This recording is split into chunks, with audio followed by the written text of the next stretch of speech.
Hello, Ed. This is Jeff, the garage guy. Thanks for having Shannon and I out the other day to look at your garage and your woodworking needs in the back. I just wanted to present you with an idea or a plan here based on what we talked about for your garage. You're talking about maybe doing a protective barrier on the bottom of the garage. FRP, fiberglass reinforced plastic, is what I have planned in here. Basically, we would do the bottom half of the walls about 40 inches up. The sheets come 48 inches tall, but I think it looks more appropriate at 40, so I was thinking we'd cut those down. One thing to note on this FRP, there's an area like in this corner of the garage where the concrete actually sticks out past the wall. What I would do is just cut the FRP around the concrete, paint the concrete the same exact color as the FRP. I don't want to try to wrap FRP around your concrete walls. Wherever, the concrete's flush or inset a little bit, I would just shim that out and go ahead and run right over top of the concrete. The other thing I did was a kind of a dark gray chair rail, a piece of wood painted a dark gray going around the top of that FRP. And then I did a store wall pinstripe around the entire garage. Also on that store wall pinstripe, I added a piece of small trim painted the same color as this chair rail on the top and the bottom of that store wall pinstripe. I'm still waiting on information back. I'm not qualified to fix those seams in your ceiling that are coming loose. I'm trying to find a guy that can take care of that for me if you want me to go ahead and take care of the paint and fixing those seams. I'm waiting on some calls back on that. I was able to get some pricing and stuff on the FRP, so I'm prepared to put all the numbers together. On the paint job, if you choose to have me do the painting, the FRP, the store wall, and all that.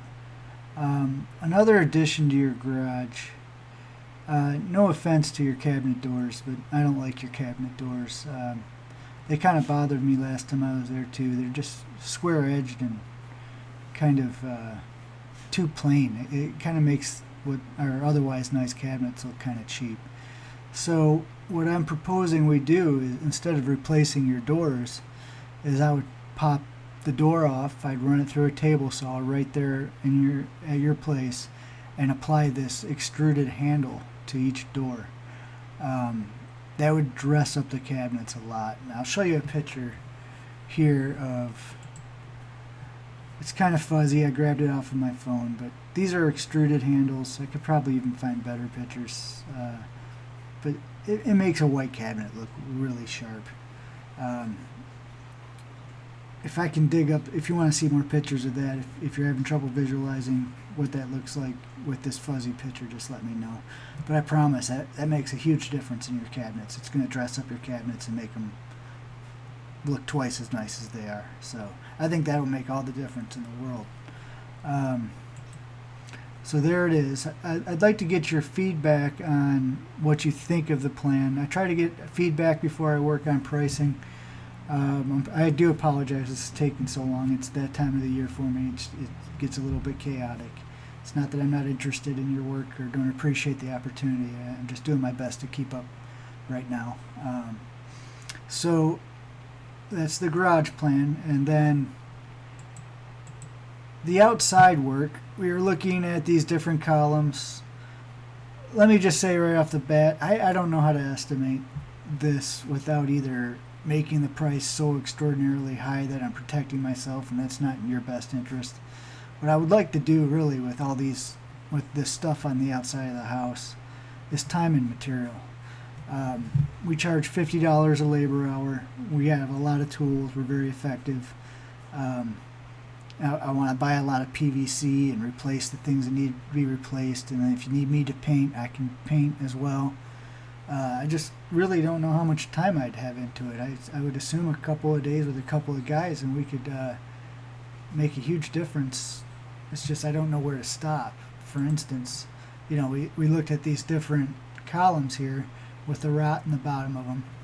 I might be able to saw out that section, replace it with a piece of PVC without even replacing the whole post, sand it smooth and paint it, and we might solve that problem. Some cases we're going to have to rip the whole thing down, but I'd really like to kind of dig into it on a case-by-case basis and see, what really needs to be done where. Another column there. I saw a lot of areas back there like this. This needs to be tore out. Now, if I tear out this top piece of wood, the wood underneath it might be rotten. The wood underneath it might be just fine. I just really don't know. So, like I said, I really don't know how to put a price on that. A lot of other things I noticed I can fix fairly easy for you. I mean, I can make your steps straight again, and items like that. Down here we got the mulch that was just set up a little bit too high against the wood and created some rot there. One thing we want to do is back off the mulch from any of the wood on your whole back area. So any other areas where mulch is touching wood, if it hasn't happened yet, it's just a matter of time. So like I said, time and material on that. If you have the confidence in me, the beauty of time and material is if you don't like what I'm doing or feel like it's not worth the money to you, at any point we can just stop. But I think you'll be well satisfied with our work. We're great carpenters, and we can handle this stuff no problem. So I'd like to take care of it for you if you're comfortable with the time and material aspect on that. So just let me know, yes, no, time and materials in the back, and what do you like on this plan? Do you like everything I did? Do you want to change anything? Just give me your feedback. Also, if you feel like you need more cabinets, I can probably find a spot or two to squeeze in some more cabinets. Your garage really looks good with the amount of cabinets it has. I don't want to cram in all your extra space with cabinetry and make it start to feel crowded in there. So let me know what you think. Look forward to hearing back. Thanks, Ed. Talk to you soon.